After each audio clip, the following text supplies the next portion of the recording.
Players to play Smite out of the soul lane full stop, but I think you're right to highlight Scary D as that wild card. Sometimes he'll get 7 kills in the first 7 minutes of the match, right? Sometimes he's playing a magician's vanishing act and he's just not there. It just depends on the day of how well he is playing and how well he feels coming into it. If he's shining, the rest of the team shines with him. We'll see if he can do that today as we are into picks and bans for game number 1. Fenrir, the first ban off the board, a god that whose stock continues to rise, it feels like. Fenrir has looked fantastic, looked great for Fred in the last game, of course. And no Tiamat this time around. Paul, I cannot imagine, is going to be getting his hands on that anytime soon. No, I wouldn't let Paul play any of the mages if I had my way, but Tiamat certainly on the top of the list of gods I would rather not line up against Paul with. But meanwhile, the Titan's going to toss some respect bans towards the Solar Scarabs mid laner, that Yanis that has been banned out from Baronic game and game and game. Is going to happen again in this one. Yeah, going to happen again despite the nerfs to Giannis, which do seem to be pretty impactful, but not impactful enough to let Baronic play it against you, which makes some sense. The Titans going to go back to the mid lane pool. They ban away the Raijin, knowing that Paul loves that pick. There's certainly a bit of a different look for them. Interesting that they're the ones in the first pick position willing to ban it away. Yeah, I would have thought that maybe they would have left it available just to take it in that first slot or force out another ban from the Solar Scarabs, but instead they go ahead and remove it from the table. And look, they both have large god pools. I'm talking about Paul and Baronic. I don't think anyone in Smite history has a god pool nearly as large as Paul. So if you're going to target out the enemy mid laner, you better believe Paul's got at least 16 more picks in the back pocket. Doesn't have to worry too much about it. Very surprised to see this Athena ban that leaves Gilgamesh open. I mean, Athena, not the character she once was. Aurora, very good on that goddess. It's a comfort pick for him. Benji, also maybe the best Athena solo player of all time. Really good in that role. But you leave open Gilgamesh, a little bit scary. That being said, you get some pretty good return picks. Soul and Loki. Loki returning to competitive availability, immediately picked up here by the Scarabs. It was banned out for the entirety of the last set. Johnny's Loki. Earning the respect of the opposition here. We'll see whether or not Layers can do that exact same level of work on this pick. And now the Tartarus Titans have just about play of the field. They can take anything that they want.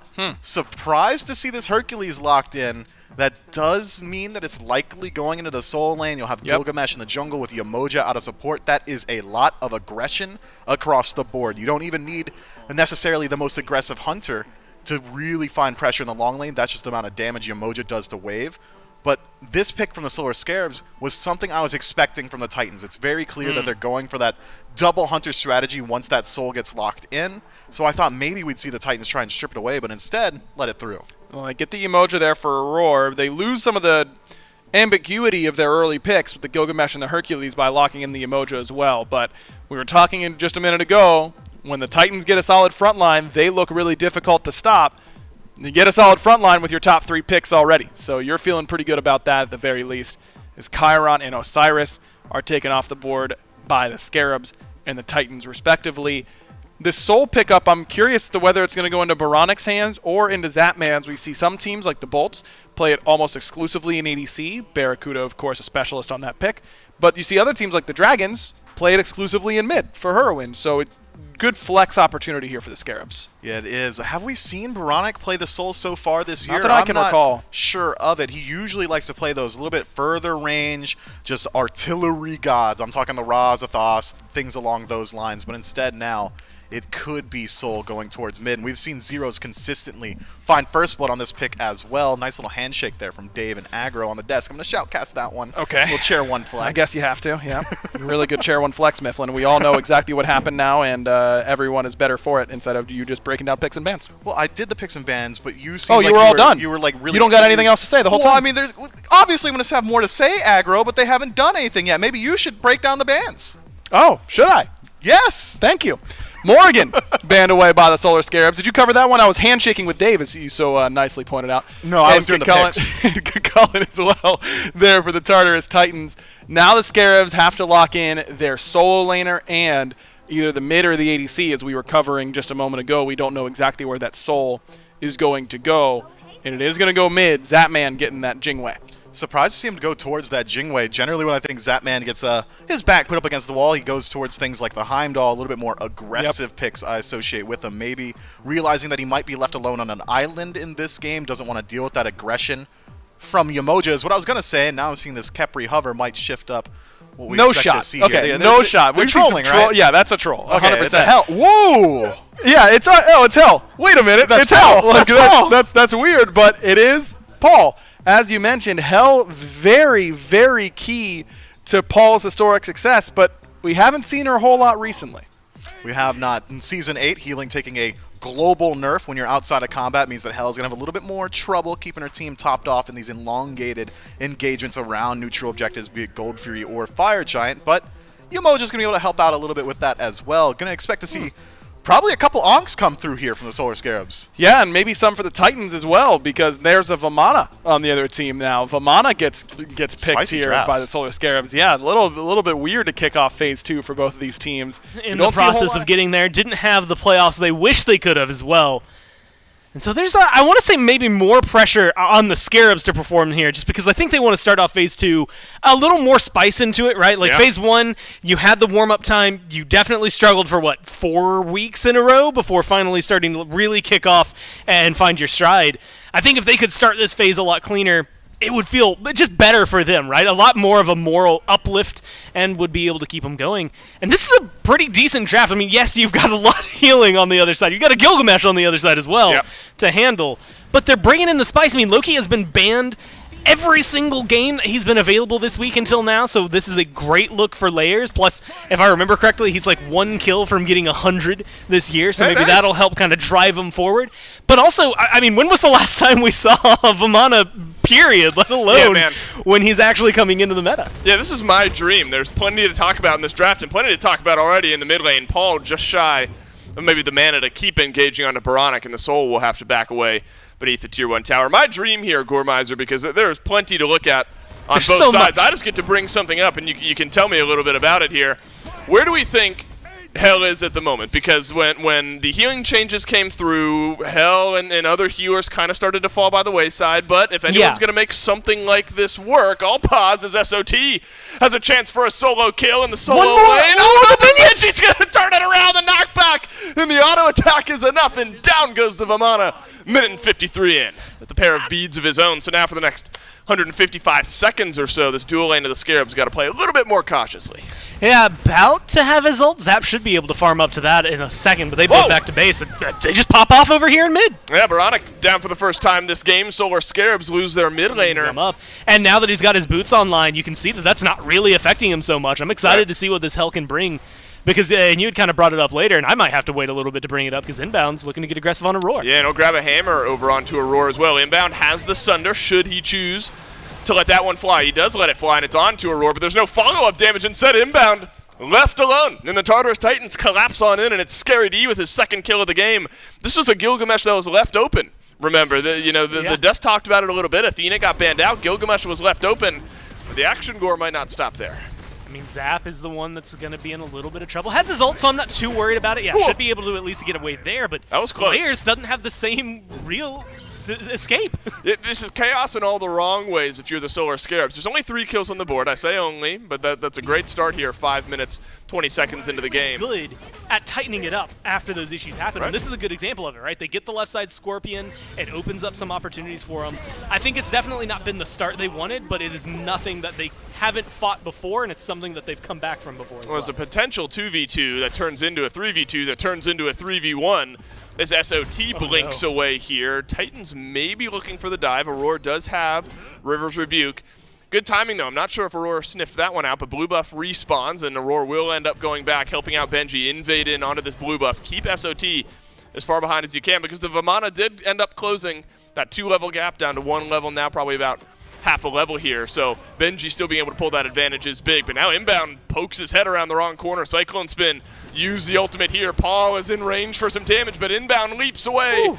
The range from Cyclone Spin just short, but Aurora's going to rotate in from mid. Will Aurora have enough damage to get the kill onto Inbound? The stun is not there. The River's Rebuke doesn't catch out either, but Scary D attempting to close the gap on the back line. Layers has gotten Cyclone Spin, but immediately goes down to Paul. I mean, look, change his name to Houdini. Inbound should not have gotten out of there. Escape artist galore. That is insane for him. Unfortunately, though, they still lose Layers. He might lose more. Zap has no mana after that dash. Yeah, he does have beads, though, so probably not able to use the airstrike, but able to use the beads if need be. Let's see how far the Titans want to chase this one. Paul will poke down some damage, but it's a purple buff that is now spawned on up. There's a red buff awaiting over around the side here if that's where the Titans want to look. Actually, red buff. It's 100% going Yeah, she gets to a be Paul buff. Hell definitely gets a Paul buff, and so far it's looked good. 1-0-1. Aurora, though, before my eyes, has gone missing, but then Paul rotates in, and the Paul buff working well. Now Hell on the board. Their second kill of the game. Baronic's going to disapparate on away here, but Scary D, he's got the gap closing. Paul's got the double. Tartarus Titans collapse in, make it a 2-for-1. I mean, now inbound, it's kind of hung out to dry. Where are you going to go here? You can go on a long run, and We've they seen that decide a lot, he's not huh? even worth chasing at this point because, well, admittedly, just better targets on the map. With the amount of healing they have online and the lack of anti-heal, I mean, Divine Ruins coming online, this is going to change over the course of the game for the Scarabs as they pick those items up. But early on, this is what you can expect, right? Paul, Aurora are going to be nigh unstoppable until you're able to get something back there or some items online that slow them down, because otherwise it's just going to keep Scary D in the fight longer. Same thing for Cyclone. Oh, Zapman will dash away here, has to use the beads. Airstrike awaiting around the corner. But I think the Tartarus Titans have gotten done what they came to do. That's invade the purple buff, get the purple buff, and keep Zapman just a little bit behind. Now one level behind Cyclone Spin. Yamoja with the Sunder maybe doesn't need the blink, but where you pick up that relic or that anti-heal is going to matter for the Titans just as much as for the Scarabs. That's right. We've approached that level 12 mark for a couple players over on the Solar Scarabs.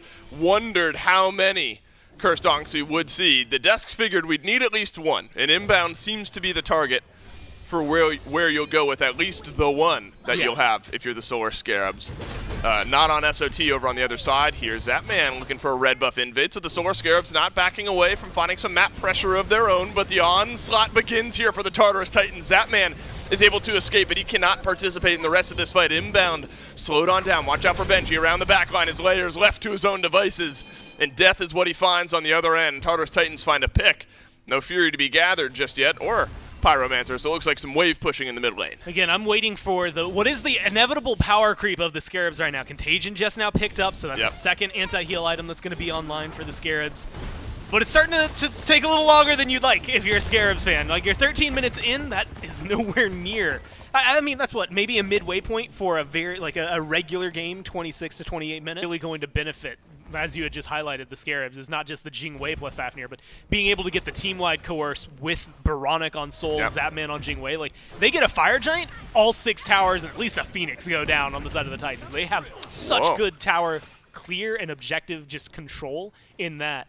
And I want to see the Scarabs kind of use that to their advantage. The downside is winning the fight prior. Right now, they're at the deficit, not just in gold, but in experience, and you can see how much that's affecting them. I mean, Paul, he's building mostly tanky as of this point. I mean, the Charon's coin going to give him a little bit of power, but he is looking for survivability, and he's got a level and a half up on Baronic. Whoa, layers gets jumped on here by Scary D. Stun, just shy of connecting. Benji not happy with it, though. He'll look for some range underneath the tier 2, but Layers is going to walk away from that one with his life. Primal Fury is up and available here, and inbound transforms. You got Zapman Baronic there. The Coerce will help you melt this one down quickly, but Cyclone Spin, the lone member of the Tartarus Titans, checking. Watch out for the mid lane rotation here. The Titans as well are going to close that gap. Bit of a leash here from the Solar Scarabs as the Titans rotate in.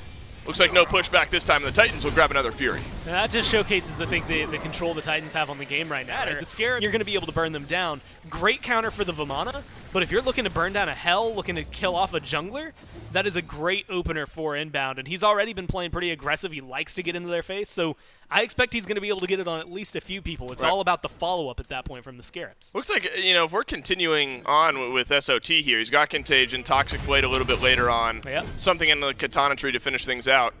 I think we should give some love to that starter item pickup because it happened after that solo kill that the Titans were able to get. I'll hold that thought, though, because it's the Solar Scarabs who are starting up the FG now, and it is going quickly. Coerce doing tons of work here. The FG is taken low, and the Solar Scarabs sneak this one away, but you gotta win the fight afterwards. Instead, the Solar Scarabs want nothing to do with it. They'll back away. Inbound will be a sacrifice if he's not able to get away, and it looks like he might. That is a big big win for the Solar Scarabs. I mean, and that's that burn, that objective Whoa. shred when you have the quote-unquote double hunter. Uh-oh. But I don't know if you take this fight. Well, Scary D goes in alone and has to leave immediately after SOT transforms. go We're going to for see it. the Vamana in action. River's Rebuke just walked on through by the Vamana, and SOT now doing his best to chase down Scary D. He'll do you one better. He'll get the kill. And the Solar Scarabs get FG +1. I wanted to see what he could do when he rotates into the fight, and he delivers on that one down to nothing. Yeah, things starting to shrink now. Gold and XP-wise. Actually, Gold has gone a bit in the wrong direction as Benji was able to push down a couple towers over there in the mid lane. So, Solar Scarabs now with an opportunity. I mean, you'd maybe call things even here, given the value of the FG buff, especially if you're able to get this Oni Fury here on the back end. Could be a bit of a roundabout engage as SOT throws some damage in towards the Tartarus Titans. A big grouping now from the blue side, leaving Benji on his own over towards the left. These are such sticky, intricate fights, so difficult to position yourselves. You don't know if they're in a moment the Scarabs will turn around and find an engage on you, but instead, Scarabs will back away. This is the hard part to re-engage. You both have multiple forms of sustain now. The Fire Giant buff is going to be incredibly helpful. But neither of you really have secure. That's the awkward part. The reason that they had to drop that Primal Fury earlier, that Soul ult can be helpful. So Veronic might be the difference maker right now. Well, front line starting to get whittled away. Inbound will transform over to the side. The Good Scarabs pickup. take down the Oni Fury for the time being, and it looks like yet again we'll try to leave this fight. Paul having to say something about it, though. SOT chain CC'd against the wall, and it's Cyclone Spin who grabs the kill. Now here's where sustain will play a big role if the Tartarus Titans can keep pushing forward. And you've got to pay attention to in-combat, out-of-combat healing, right? A few more seconds, that healing's going to take a dramatic drop in what it's going to be able to provide. But in the middle of the fight, that's where Paul is going to be incredibly useful. You wait out that Ankh. Yes, there's a Divine Ruin. Yes, there's the Contagion. There's as well as that Toxic Blade. Now the Hasten Katana coming through. Yep. So Solo Troll is about to become, I think, the biggest pressure point that the Scarabs have. Their win condition, in my eyes, relies on this Vamana having success. And based on what we just saw out of that CC train, if his ult's not up, the Titans know how to deal with it. Oh, see if the Solar Scarabs can stay alive. It's still 15 seconds without SOT. Benji has the push. Back against the wall goes inbound. The left side Phoenix will fall down here shortly, and it looks like that's all the Titans want. You don't often see that, Gormizer. The team With gets the FG, gets pushed back in, and their Phoenix ends up falling. I appreciate you putting your Chair 1 on inadvertent blast. I think you didn't mean it, but but we struck a bit of a chord there. We'll see if they can turn it around this season. We'll see if the Solar Scarabs can turn around the way that this game has been going. Zapman has pretty consistently been pushing down this left-hand side of the map, so now it's going to be an open Phoenix on left for the Solar Scarabs as well, but you got to watch out for Benji making a loop.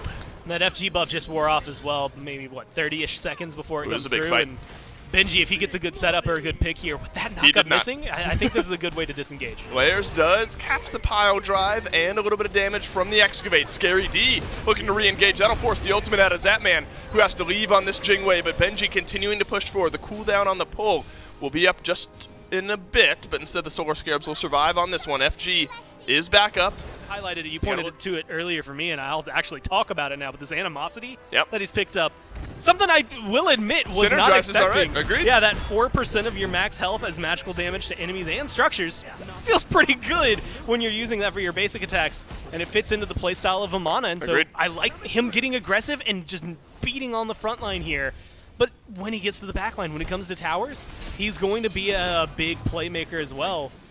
And that's the strongest part. The AAs on the side of the Scarabs are just too strong. Agreed. Now look, there's a bit of an advantage here for the Tartarus Titans as Layers has had to go back to base to deal with the minions that made their way in onto the Titan. Excavate flies on over towards the left as inbound left alone, has to transform here, and that'll keep him in the fight just a bit longer. SOT swinging away on Scary D. Will the Vamana be able to do enough? Yes, he will for the time being, and look, the sustain keeps him in the fight even longer. Will SOT grab another? No, Cyclone Spin turns around the damage. Benji doing serious work in the back line of the Solar Scarabs. It's Hercules against the world here on the right-hand side. Paul rotates in for a double. It's 3 down for the Scarabs. Look, this is one of those things. The Titans are just carrying on what they started this game doing, right? They are in the lead. They had the level advantage. They know what they're doing, and that's just good focus. I mean, they had to invest a lot to stopping SOT there, but Bobby goes in, and inbound, unfortunately for him, it loses half his health bar before the Scarabs are really ready to engage. I think there's where some of the communication, some of the issues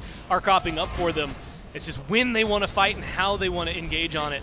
I think that's still a good-looking fight for the Scarabs. Unfortunate that they lose everybody that they do. And the Titans, I mean, they take advantage of everything that has been given to them. The early game, they won it hard enough that they were able to translate it. They lost that FG with a great call from the Scarabs. But that's where things are going to be a little more choppy right now. The defense from the Scarabs, it's going to be big. But like you said, you have to look at layers.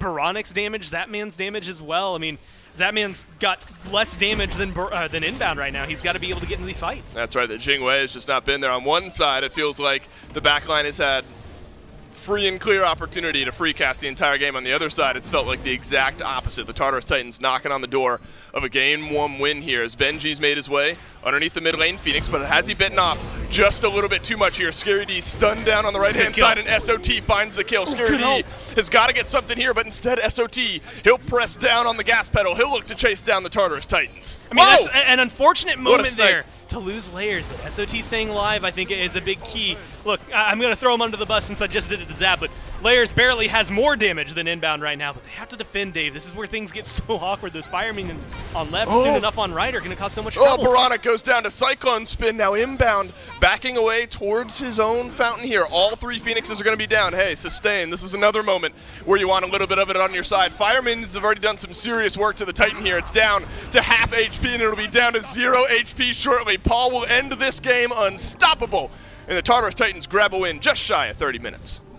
I saw two critical mistakes from the Solar Scarabs there.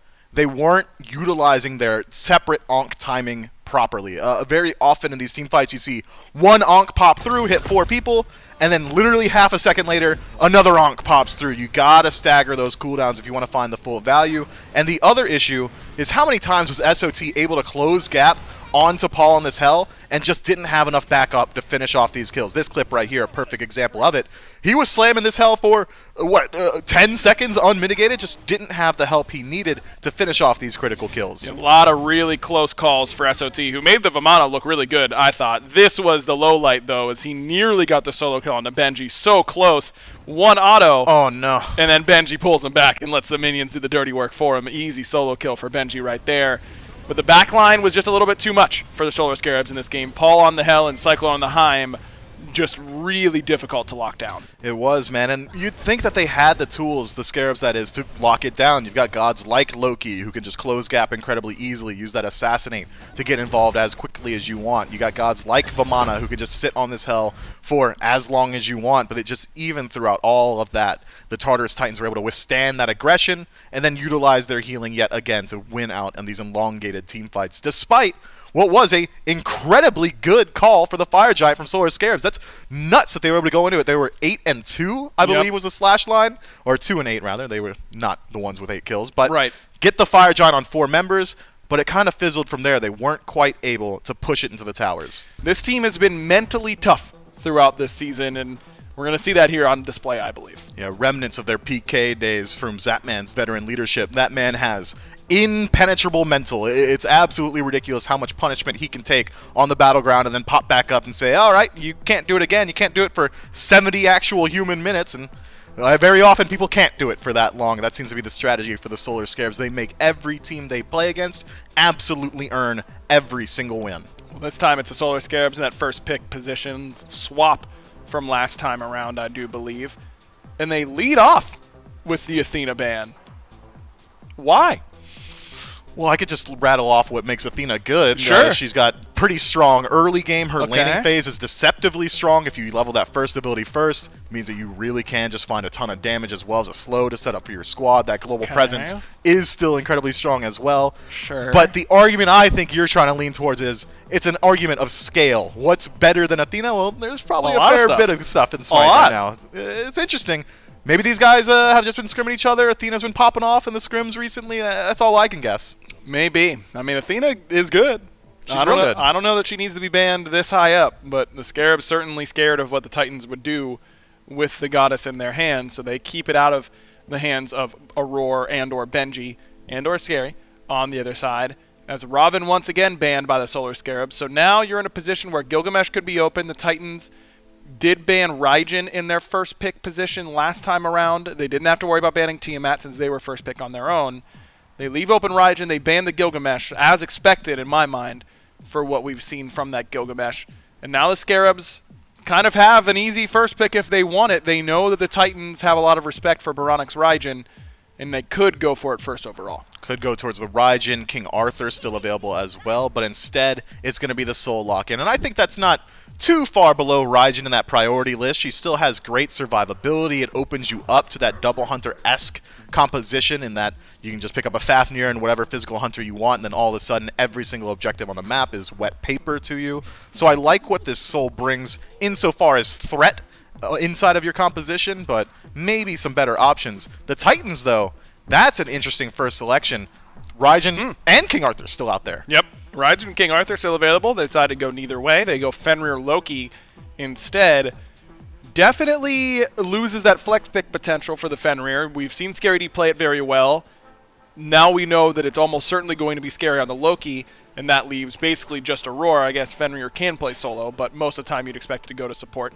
So now it's a Roar for with Fenrir, and he's going to be going up against a Horus on the other side, a pick that we don't see very much of, but Horus Danza is a really good kill lane. Like, that is a lot of kill pressure. It's just really good chain CC. Horus moves up with a fracture, knocks him up, lands inside of a taunt, and both of those also are really good tools to deal with Fenrir Brutalize. If that's going to be your main source of damage inside of support, he's almost never going to be able to channel it. I'm thinking as long as Horus is keeping up in rotations, might have to shift up the ability level order. This Fenrir might max out the Unchained first. Certainly could be the case. Or the Seething Howl, very popular to max as well, just to get that extra physical power. As hell, once again, for Paul, if it ain't broke, don't fix it, I suppose. And the Solar Scarabs, Soul Danza, that is a good amount of burst, and Danza can close the gap onto the Hell a lot better than the Jingwei could. But you still feel like Paul was under so little pressure in that game for everyone not named Solo or Troll that he doesn't have to worry too much about what he's seeing on the map so far. No, this is not enough dive. I was thinking if we were going to see adaptation from the Solar Scarabs, if we saw Hell again, it'd be that Amana matched up with something that can match that dive, be it a jungler like Ratatasker or Thor who could just close gap, or another warrior or something along those lines that could just stick inside the backline. But so far, I do not quite see that adaptation for the Solar Scarabs. So with 2 picks still available to them, they can absolutely shift up the pace here. One thing I do want to see, though, earlier Ankh. I want to see a first slotted Ankh up against this Hell. It's so much better than just about anything else you can pick up against her. You kind of need Blink on Horus, though, don't you? I mean, you're right. You kind of need it in order to engage a lot of the time.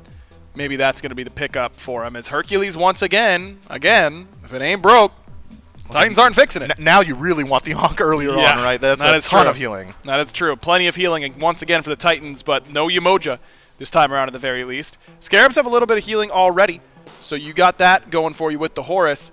Guan Yu now being hovered, and the Scarabs going to lock in some sustain of their own.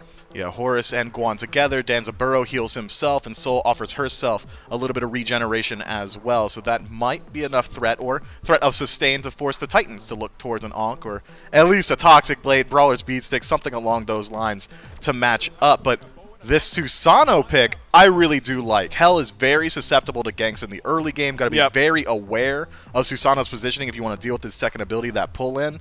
This could be one way to make sure Paul doesn't hit the ground running like he did in Game 1. Yeah, plenty of damage. And here's, if we're re-rounding this out into game number 2 between the Tartarus Titans and the Scarabs here, I would like to see that this Loki do something this game, be right? the father of some plays. Some plays, right. I mean, look, it's nothing against layers. I think game number 1, it was just so difficult to find anything going there. I mean, there was such an offensive push from the Titans, it felt like, in so many of those fights where layers maybe just didn't have the opportunity. So now that Loki's back and available, Gore, I'm ready to see some good plays here. Layers, though, trying to turn things around. We'll get some damage in onto Scary D, looking for a little bit more, though. Baronic misses just an auto or 2 on the back end. So Scary D down to half. Layers just a bit healthier, but you got to be careful, Baronic. You stepped a touch too far forward.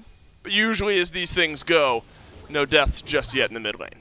I'm curious now, again, playing against the Hell makes it a lot harder to be a Loki, right? Like, you're going to go in, you're going to deal some damage, you might burst them down. If you don't get the kill, though, they laugh at you as you walk away.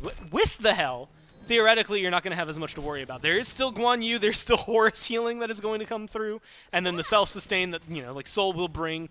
It's not going to be an easy time for Scary D, but I'm excited to see what he can bring. That was a jump from Aurora in onto Zatman, who has to use the beads here, but my goodness, the damage he has taken on the back end of that fight. Yeah, you think You think the lane in game 1 was aggressive against Zapman. Now you've got a Chiron and a Fenrir jumping in at you, and you're a Danza without beads now for the next 140 seconds. I mean, the whole draft, like, save for Hell, really, on the side of the Titans, and to an extent, the way Paul plays Hell, I think, fits into this. They just want to fight. I mean, look at this. Scary's already coming in and gets the kill. Oh, and he melts down layers with ease. Baronic is going to survive underneath his own tower here.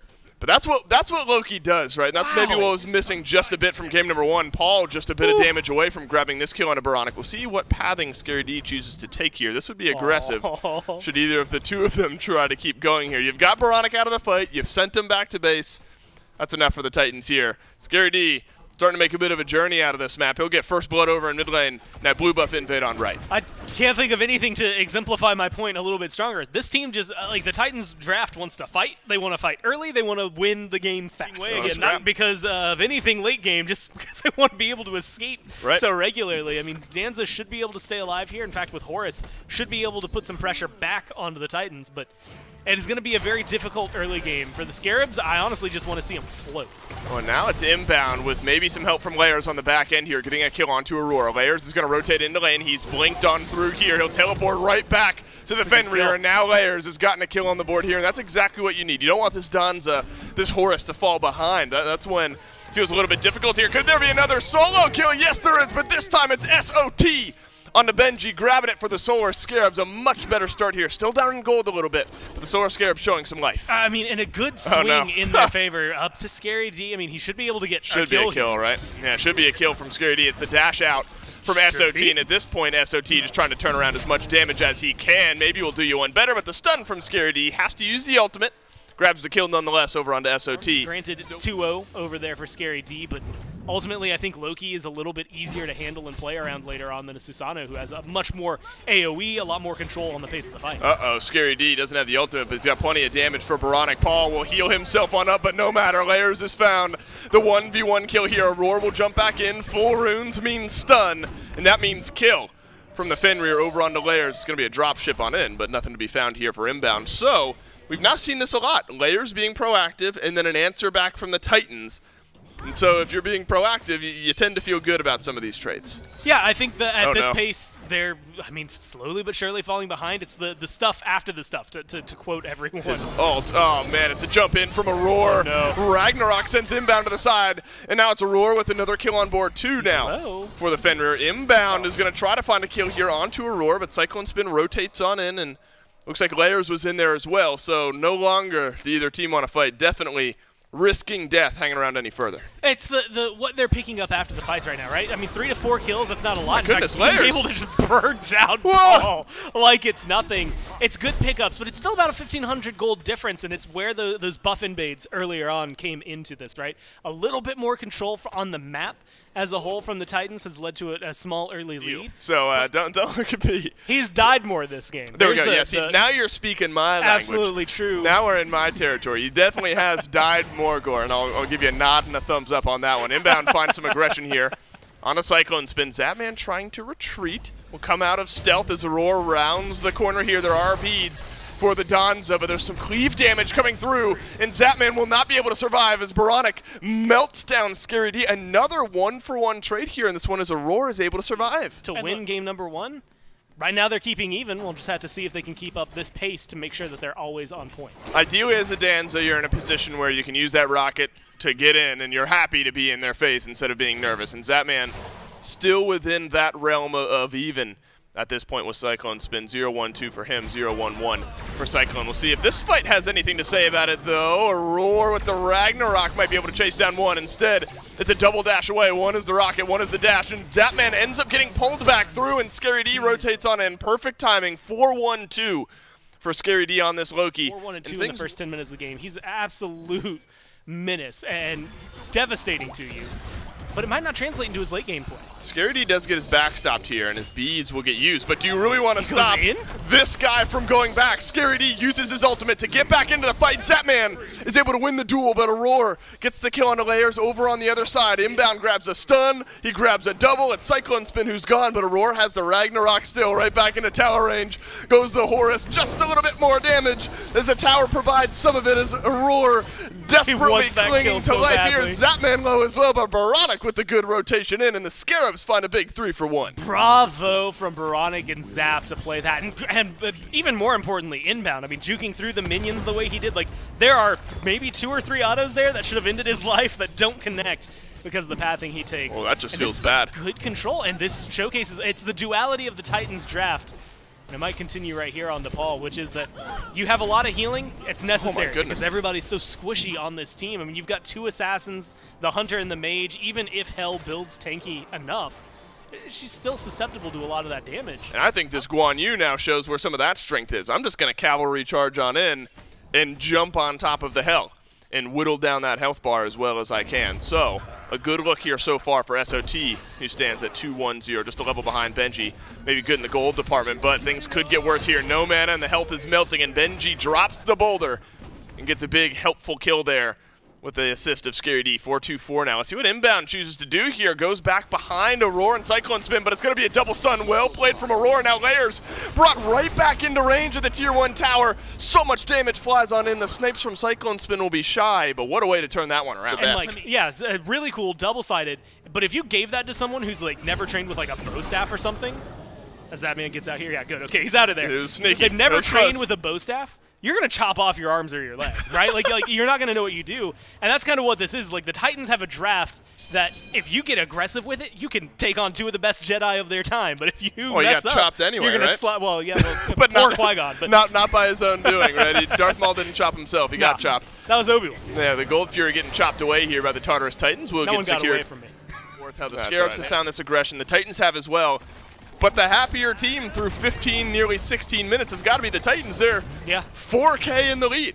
As that man is going to have to get away here from Aurora, who jumps in yet again onto the Danzaburo. Some fighting happening in the mid lane. Scary D left alone here. He'll teleport on over towards Baronic, and it would have been a miracle if he survived. And Layers will bring the kill total to 9 now for the Solar Scarabs. Still, though, pretty far behind in the gold department. Yeah, I mean, just kind of a sneaky 3K that goes up the, well, not even sneaky. Pyromancer Gold Fury does that for you, right? You're going to be able to find that control of the towers. They've been able to knock down all tier 1s. So that's going to get you up to 1,500 just in base on the map. And there's, again, a lot of potential. I think you give the Scarabs a Fire Giant play like they had last game, this amount of control, 3K down, they equal up that gold lead in no time. Ooh, great stun there from Aurora. Layers will use his beads, but he gets pulled out of range of the Horus Ultimate. Good thought there from Inbound, but takes just a little bit too long to get his jungler out to safety. Benji now on the chase as Paul rotates on over from mid lane here as well. It's a 4 versus 1 on the chase. A couple members of the Solar Scarabs backpedaling in as well, but a great pick over on the Layers. A lot of that skirmish ability off the map. Continuing the chase, though. Yeah, how far do they want has to enough go here? displacement. They might be able to find something. With that knockup missing, he's not taking any damage. They want to get aggressive. Yeah, Benji just walks under the tower, gets knocked up, and is not concerned about things here. So it's tier 2 tower getting looked at. Minion wave still a little bit further behind, but Benji didn't take any damage last time. Why would you be concerned about it here? So we'll get that health bar drained down just a little bit. Layers still 5 seconds away, and Scary D is not in this fight. So it's a 4 versus 4. A Cyclone Spin stunned through by SOT, but the cavalry charges down. That had been reserved for Paul in the past and might have needed to use it on the Hell this time around as Inbound eats a snipe from Cyclone Spin, and back to base he goes as SOT will retreat as well. And Scary D, not only did he just invade the speed buff, has the enhanced speed buff, but now look at all the low health bars. I mean, this is a perfect place for a Loki to try and rotate in.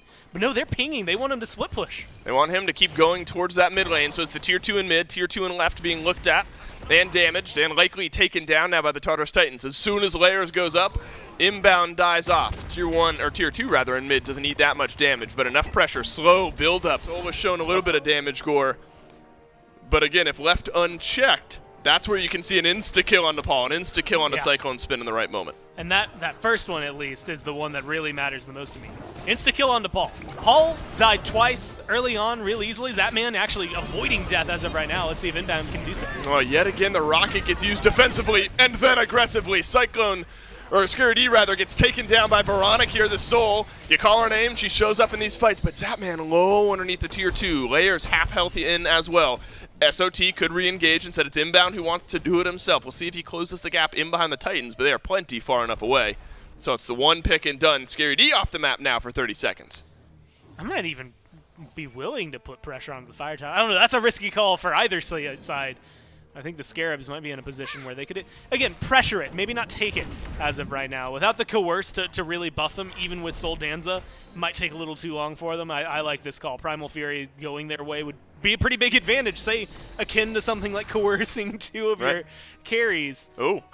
They're going to go for a fight. Watch out, Titan. Cyclone Spin. Pulled back into range. Oh, it's a massive stun from Aurora on the engage of this fight, and he has deleted layers off the face of the map. Though. Cyclone Spin getting chased down by Zapman, and the Danzaburo will meet its target. Aurora continuing his warpath here. Grabs, I think, the wrong person. Wasn't looking for Zap, was looking for Baronic instead. Paul and Benji still in this fight. It's full HP onto the hell. Baronic whittled away by Aurora, who has done some serious work in this fight. And just can't get away with it. The healing from SOT is too much. Oh, and Paul grabs another onto inbound on the back end of things. The Scarabs have stayed alive for so long, but Baronic will end up going down. It's SOT. The last line of defense is Zapman still in range. The rocket grabs nothing. Benji pushes back SOT. The deicide. It'll take a while to come through, but it might get there by the end of the day. The cavalry charge will secure his safety. And the Tartarus Titans get 4. I'm wondering if he's truly out. Yeah, no, Paul has no mana. Benji and Scary D didn't pursue as well, so yeah, he's out of there, but I mean, that's one of those moments, like, extended engagement, that starts with Scary D dying and ultimately ends up being a almost full wipe there on the side of the Scarabs. Scary D respawning and making a pretty big impact. He was the 2 I wanted to highlight on this side. Is Scary D, what could this Loki do? Because he was like 4-1, now he's 5-4. He didn't really have a good mid-game there, but transitioning into this 21 minutes, at least in that fight, was able to have a good impact. But it's going to be Paul. Pressure in, then Aurora jumps in. I think it's 4, maybe even all 5 of the Solar Scarabs that get stunned up by the leap there from the Fenrir and then grabs a kill onto the end of it. Ragnarok kind of locks down a target. Aurora has really shown up. Maybe 4, 3, and 5. Great slash line for support. And it's one of those plays that it's not just the stun. He forced Zap out of position to chase Cyclone. Oh, it's a leap on in, and it's Zapman who gets jumped on yet again. Ragnarok waiting, Ragnarok leaving, but instead it's inbound, who on the back end gets gobbled up, I suppose, says Aurora. Now Zapman gets knocked on back into range. Benji drops the excavate. The Tartarus Titans feeling good as Scary D rounds the backside. Zapman has to use the Aegis. That might mean the Danza survives for a little bit longer. SOT cavalry charge this time could be a big stun on the back end. Finds no one, only finds death on the other end. Now they could continue getting aggressive. I mean, we haven't seen a single Fire Giant so far this game. You've got the front lines gone. This seems like the time to be able to get aggressive. But the Titans, they're going to go for Phoenix. And honestly, they've got 18 seconds before inbound's back. It should at least be the bird. They might be able to find a kill depending on where the Scarab's position. Where their character models went towards the end of that Phoenix, I think, told a pretty big story here. Inbound 5 seconds away. SOT 30 seconds away. Mid lane Phoenix still standing. There's a tier 2 in mid as well. And so the Tartarus Titans, they want blood. They want to end the game now. Layers pulls Scary D back into danger underneath the mid lane Phoenix. Layers gets pulled on back in by Benji, and who else but Aurora finds the killing blow. I think you disengage now, right? Yeah, you gotta leave. SOT's almost back.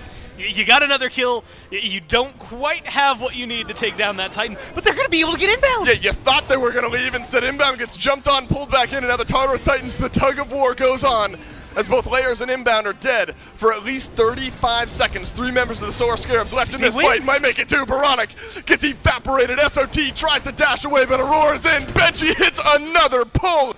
It's a big disengage from Zapman on the back end, but the Tartarus Titans don't care. They'll send all 5 in onto the Titan as a rocket from Zapman closes the gap onto Scary D, who goes back beneath the middle lane Phoenix here, but it's lopsided. The Solar Scarabs are on the opposite side of their Titan, and it looks like the Tartarus Titans, they might grab the deicide. They'll grab game 2. They'll grab the set here in 25 minutes. Look, I think everything is going, well, maybe not well for the Scarabs up to that point. The gold lead starts getting out of hand. The kills were mostly even for a majority of that, but that fight around the tier 2 on right here was just so well executed. I mean, we got to see it the fight previous for the Titans, but just that last engagement around that tier 2 was magical, I guess is the best way I would describe it. Fenrir support, but somehow, some way, was able to close his gap onto this hell consistently on the Susano.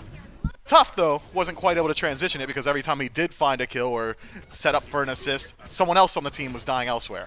Yeah, Scary was oftentimes the one making that happen. He was able to clean up a lot of kills early on. Really good flank come the late game as well. How about the game that Aurora had, though? I mean, a fantastic performance on the typical type of Aurora God. Aggressive, jumping in, making plays happen. tons of multi-man stuns. This stun was pretty crazy. Just overall really good play from the Fenrir. Yeah, that was a one-frame Okizeme wake-up stun on Soul. We all know what that coming out of means, the too. separate. Hey, look, there are some FGC fans in there, and I'm going to speak directly to them. That was a clean play. That was incredibly tight timing to find the stun there. Unfortunate the ult doesn't hit the right target, but at the end of the day, still finds the kill and makes it out alive. Aurora making Fenrir look like a real threat, as is the rest of the league. That god is on the rise. Definitely on the rise. Paul sits at 2-2 and 12, goes the signature breastplate in that third item slot, but he needed it in this game because SOT, Layers, inbound zap, they were trying to gun that man down throughout the entire game. Just weren't able to do so effectively enough in the later stages. Still gets off 14, nearly 15,000 healing on top of his 14,000 player damage. I got to give some shouts to Baronic, though, man. 19,000 damage output in well. that match. Second highest inside the entire game, but the highest being a solo laner means that we can just go ahead and say that my man Baronic did the most. Yeah, he did quite a bit of work. Though I don't know if I'm going to be willing to say that Benji didn't put in a ton of work. Oh, he popped in this game, man. This Hercules all of a sudden is looking like a signature pick for him.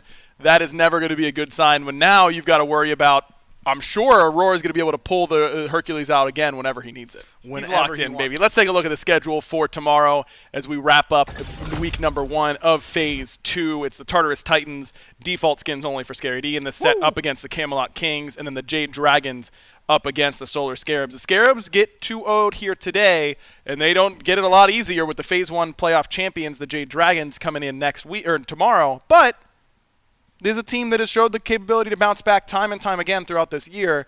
They might give the Jade Dragons a run for their money. Unflappable mentals from Zapman's squad there, but I'm really excited about that Tartarus Titans versus Camelot Kings matchup. I had that slated as my favorite match for the week full stop. I think there's going to be a lot of haymakers thrown in that one. Can't wait, man. It's going to be a lot of fun to watch. Thanks so much for everyone for watching for today. We had a great time here on the desk as always. We'll catch you again tomorrow starting again at 1 p.m. for the Titans up against the Camelot Kings to kick us off. From all the casters, everyone from production, you can peach it on tonight.